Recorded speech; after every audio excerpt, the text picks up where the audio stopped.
Hello and welcome to the first edition of Widener News for this semester. I'm Mitchell Mackesy. And I'm your co-host, Jenna Muir.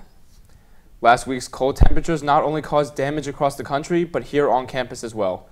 Old Main and Harris Hall were both affected by this cold temperature and suffered water damage from burst pipes. Our field reporters investigated to see what happened on campus. On Thursday, January 31st, a pipe froze and broke in Harris Hall. Students were not permitted in the building for several hours. The broken pipes happened in my room. It was in my bathroom, and I was in there when it happened. It was loud, and it was weird. Like, all our books and everything were still in our room. The building was drained of water, but many students were victims of water damage. Residents have been temporarily moved to different dorms until Harris Hall is fully cleared.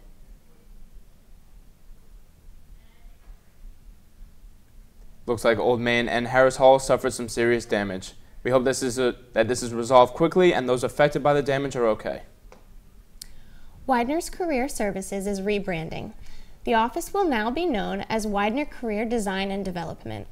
New career technology and networking opportunities were unveiled at an open house Friday. The Widener School of Engineering was awarded a 2-year, $100,000 grant.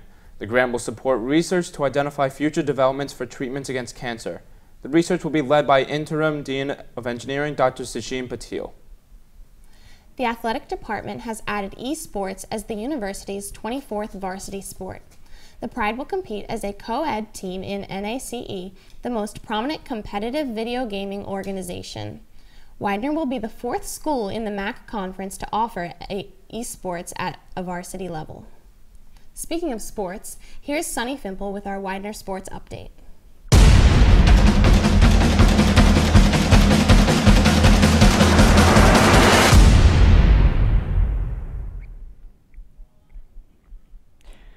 Good afternoon, Sunny Fimple here, bringing you all the latest and greatest sports news of the week, starting with some college hoops as both the Widener men and women had MAC conference matchups on Saturday, each against Alvernia. The men's went to Saturday's game as the number 2 seed in the MAC Commonwealth Conference and are looking to cement a spot in the first round playoff action that's to begin on February 18th. Alvernia was hot from beyond the arc and limited Widener's open looks in the first half. Elijah Boyd led the Pride offensive with 16 points on the board, his 16th game this season in double figures. Jared Peters added 14 points of his own, one of the many players trying to lead the charge after Tyler Drew's terrible ACL injury over the winter break, forcing the Pride to lose one of their top leading scorers. Now, Connor Laverty contributed 12 points of his own, and Kenny Lewis, Ryan McMahon, and Elijah Boyd also grabbed 8 boards apiece. However, the Pride still fell short to the Golden Wolves with minutes to spare, 71-66. The Pride have a single home game remaining next Saturday when they face Stevenson and play tonight in the capital city taking on Gallaudet.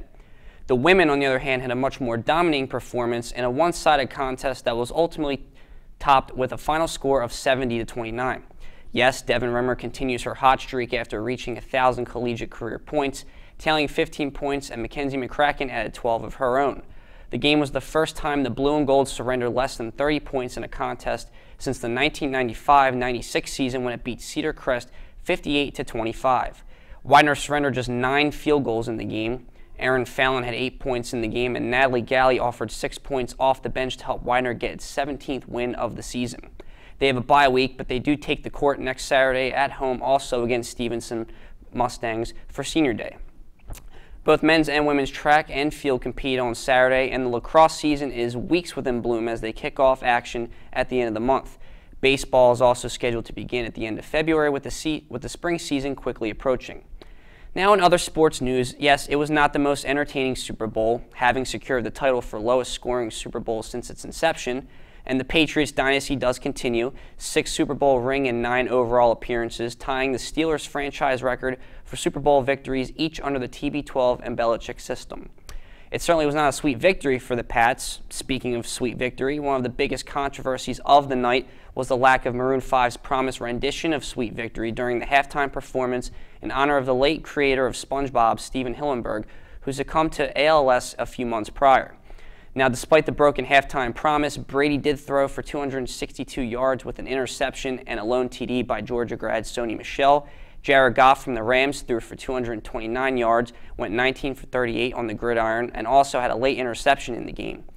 Julian Edelman was named MVP of the game, and perhaps we have witnessed Gronk's swan song after securing yet another championship to his name. The Pats ultimately picked up the 13-3 win, and Boston can celebrate for the second time within 4 months.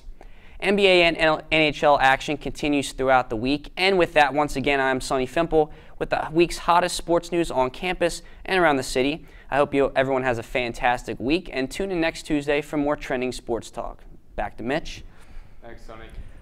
One of the traditions of Super Bowl weekend are the commercials. This year, General Motors took offense to a commercial critical of the company's decision to indefinitely idle 5 facilities in North America, putting estimated 6,000 factory jobs at risk. The commercial was made by Canada's Auto Worker Union and is called GM Leaves Canadians Out in the Cold. It asserts that Canadians have been loyal to GM, and now the company has forgotten our generosity. Another Super Bowl controversy was the boycotting of the event by stars including Ava DuVernay. DuVernay was among the first celebrities to announce Sunday that she would be boycotting to protest what she described as the NFL's racist treatment of Colin Kaepernick. DuVernay explained in a tweet that she was not watching the event because of the NFL's ongoing disregard for the health and well-being of its players. The film director ended her statement with the hashtag #I'mWithCap, which was also used in tweets by Nick Cannon and rapper Common. We're in store for an early spring, or at least that's what Punxsutawney Phil told us. The famous groundhog didn't see his shadow Saturday, signaling the end of winter. This ironically comes after last week's polar vortex gave us record low temperatures.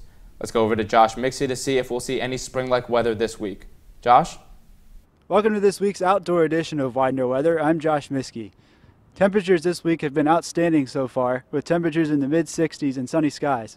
Unfortunately, those temperatures don't continue on Wednesday, with temperatures in the mid-40s and a half an inch of rain expected. Thursday, we get a break from the rain before Friday a cold front rolls through, bringing us our next chance of heavy rain. Saturday, highs will be in the mid-30s with sunny skies. That's all for this week's edition of Widener Weather. Now back inside to the anchor desk. Thanks, Josh. The FFA and NTSB are investigating a plane crash into a Southern California house. A small plane crashed into a suburban home this Sunday, killing 2 people and injuring 2 others. The conditions of the injured were not immediately known, but both were transported to a hospital. Rapper 21 Savage was arrested early Sunday morning by U.S. Immigration and Customs Enforcement. He was taken into custody during a targeted operation. ICE claims the rapper, whose real name is Shia bin Abraham Joseph, is a British national who overstayed his visa. He has been placed into removal proceedings before federal immigration courts. Police officers are looking to gather information on non-lethal weapons to use instead of firearms. They have a range of options when it comes to taking suspects into custody without pulling the trigger. The goal is to give police as many tools as possible before they make the decision to use deadly force.